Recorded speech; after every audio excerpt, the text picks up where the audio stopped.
करी है, क्योंकि ऐसा लगता नहीं कि राजस्थान में कोई गृह मंत्रालय है, या जिस तरीके से फहरिस्त तो कोरोना से पहले भी थी, लेकिन कोरोना के दौरान अपराधों की संख्या में तो कमी आई है, लेकिन उसके संगीन होने की संख्या में कमी नहीं आई है।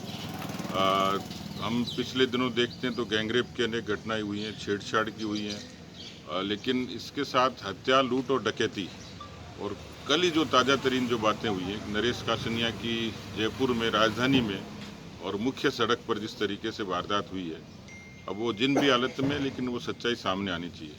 और इसी तरीके से सरकार बजरी माफियाओं के चंगुल में किस तरीके से काम करती है, इसका नज़ारा कल जहाजपुर के भीलवाड़ा में देखने को मिला है कि जहां एसडीएम के ड्राइवर को कुचल के संदिग्ध तरीके से उसकी मौत हो गई।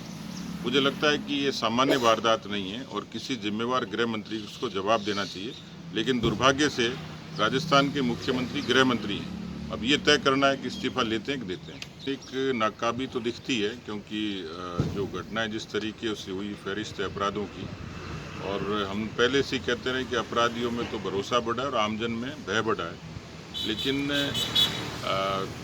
बजरी माफियाओं के, खनन माफियाओं के साथ जो सरकार का जो साठगांठ है, उसकी गूंज विधानसभा में भी हुई है। और कांग्रेस पार्टी के वरिष्ठ नेता पूर्व मंत्री भरत सिंह जी ने तो साफ तौर पर मुख्यमंत्री को चिट्ठी लिखी है। तो प्रत्यक्ष को प्रमाण की आवश्यकता नहीं है। सरकार निश्चित रूप से, मुझे लगता है, शक के घेरे में है और यही कारण है कि वो कोई ठोस कार्रवाई नहीं कर पा रही। दिल्ली के लोगों को फुर्सत नहीं है कि इस तरीके के लोगों पर ध्यान दें। ये तो इससे पहले तक तो मुख्यमंत्री बहुत कॉन्फिडेंट थे। उन्होंने कहा कि बाढ़ बीमा का नहीं होगा, राजस्थान को ऐसा नहीं करने देंगे, वैसा नहीं करने देंगे। लेकिन जिस तरीके से सरकार विफल हुई है हर मोर्चे पर, कोरोना तो छोड़ दें, कोरोना में पूरे तरीके से उन्होंने राजस्थान की जनता को ईश्वर के रहमो करम पर छोड़ दिया, लेकिन राजनीतिक तौर पर भी अंदरूनी तौर पर इतनी कमज़ोर है कि उनको ये आशंका है हमारी तरफ से न कोई पहल होगी, न किसी तरीके का हम कोई एक्शन करेंगे।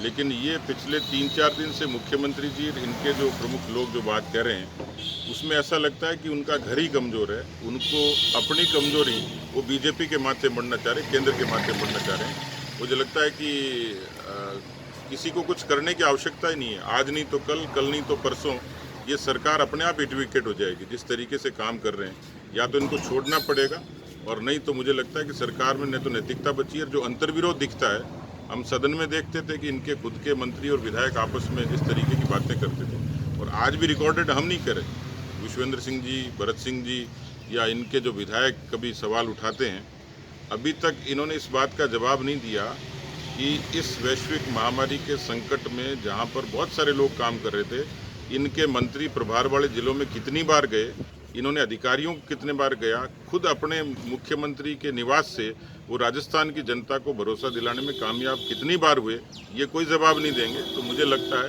कि इनके भीतर अंतर्विरोध है, खुद की अपनी कमजोरी है, वो बीजेपी के माथे बढ़ना चाह रहे हैं, जबकि ऐसी सच्चाई नहीं है।